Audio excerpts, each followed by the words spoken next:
हरे कृष्णा। अब भगवद गीता के अध्याय संख्या 2 में श्लोक संख्या 4। अर्जुन उवाच कथं भीष्मम् अहं संख्ये द्रोणं च मधुसूदन इषुभिः प्रतियोत्स्यामि पूजार्हा वरेसूदन। तो अब अर्जुन ने कहा, अर्जुन ने क्या कहा? कथम भीष्मम् अहम संख्ये द्रोणम च मधुसूदन, कि हे मधुसूदन, मैं भीष्म और द्रोण के साथ बाणों से कैसे युद्ध करूंगा। तो पिछले श्लोक में भगवान ने अर्जुन को कहा था कि हृदय की तुच्छ दुर्बलता को त्याग करके तुम युद्ध के लिए खड़े हो। तो अर्जुन को लगा कि भगवान निंदा कर रहे हैं उनके विचारों की, और अर्जुन के विचार हैं कि जो उनके भाई हैं कौरव, उनके साथ युद्ध कैसे करेंगे। तो कौरवों ने तो बहुत अन्याय किया है, तो उनको तो दंड मिलना चाहिए। लेकिन अब अर्जुन युद्ध ना करने के पक्ष में एक बड़ा ही प्रबल तर्क दे रहे हैं, और वो क्या है कि भीष्म और द्रोण के साथ में कैसे युद्ध करूँगा। अगर मान लीजिए कि बाकी जितने भी राजा लोग हैं दुर्योधन के पक्ष में हैं, और दुर्योधन, दुशासन और बाकी सब इनके जो भाई हैं, तो इनके साथ अगर मैं युद्ध करूं, ठीक है, मैं मान लेता हूं इनके साथ मैं युद्ध करूं, लेकिन ये दो महानुभाव हैं। कौन है? भीष्म और द्रोण। इनके साथ मैं कैसे युद्ध करूंगा?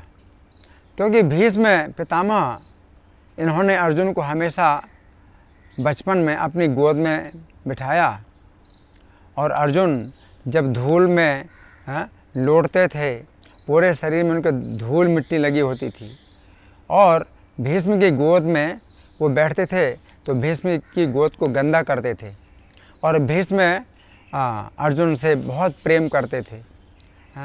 तो ऐसे भीष्म जो कि महापुरुष हैं, और जिन्होंने बचपन से अर्जुन को स्नेह दिया, और एक द्रोणाचार्य जिन्होंने अर्जुन को सब प्रकार के अस्त्रों की विद्या सिखाई, गुरु हैं, इनके साथ कैसे युद्ध करूंगा।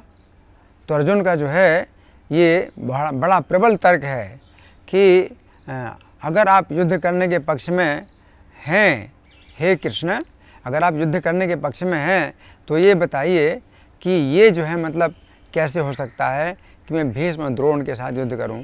कैसे युद्ध करूं? इषुभिः प्रतियोत्स्यामि, बाणों के द्वारा युद्ध करूंगा। तो मैं तो वाणी के द्वारा भी युद्ध नहीं कर सकता। अगर किसी बात में वे नाराज़ हो जाएं और उनका पक्ष गलत भी हो, और वे अगर मुझे कुछ अपशब्द भी बोलें, तो भी मैं उन्हें उल्टा जवाब नहीं दे सकता। तो वाणी के द्वारा भी मैं युद्ध नहीं कर सकता, और फिर बाणों के द्वारा कैसे युद्ध करूंगा। तो अर्जुन का ये कहना है। फिर अर्जुन कह रहे हैं मधुसूदन। अर्जुन श्री कृष्ण को मधुसूदन के नाम से संबोधित कर रहे हैं। तो मधुसूदन का अर्थ है मधु नाम के असुर का कृष्ण ने वध किया था, तो इसलिए कृष्ण को मधुसूदन कहा जाता है। लेकिन अर्जुन ने विचार किया कि मधुसूदन का एक दूसरा भी अर्थ हो सकता है। क्या अर्थ हो सकता है? भगवान श्री कृष्ण की वंश परंपरा में जो ऊपर की जो पीढ़ियां हैं, कृष्ण के पिता वसुदेव, उनके पिता सूरसेन, उनके पिता देवमीढ़, इस प्रकार से 20वीं पीढ़ी में इनके वंश में मधु नाम के एक राजा हुए हैं, और इतने पवित्र राजा कि जिसके नाम से श्री कृष्ण को माधव कहा जाता है या मधुवंशी कहा जाता है। मधु के वंश में श्री कृष्ण ने जन्म लिया, इसलिए कृष्ण को मधुवंशी कहा जाता है या माधव कहा जाता है। तो अर्जुन ने सोचा कि मैं जो मधुसूदन शब्द का प्रयोग कर रहा हूँ कृष्ण के लिए, तो ये उन मधु के लिए तो नहीं है कि कृष्ण अपने जो पूर्वज हैं उनके वंश के जो बहुत बड़े महाराज हैं, राजा, उनका वध किया हो।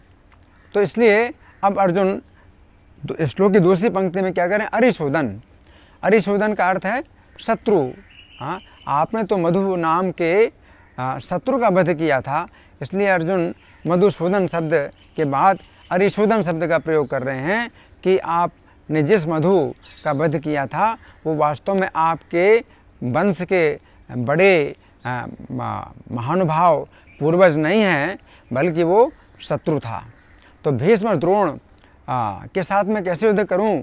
इन्होंने हमेशा मुझे स्नेह दिया, लेकिन शत्रुता जिन्होंने की है दुर्योधन कौरव, तो आप कहते हैं तो ठीक है मैं युद्ध करने के लिए तैयार हूँ, लेकिन भीष्म द्रोण के साथ मैं कैसे युद्ध करूँगा? इस प्रकार से अर्जुन ने मधुसूदन के बाद तुरंत ही ये शब्द का प्रयोग किया अरिशूदन, कि आपने मधु नाम के शत्रु का वध किया है और मधु नाम के अपने जो सम्मानित महाराज मधु हैं तो उनका वध नहीं किया है ना।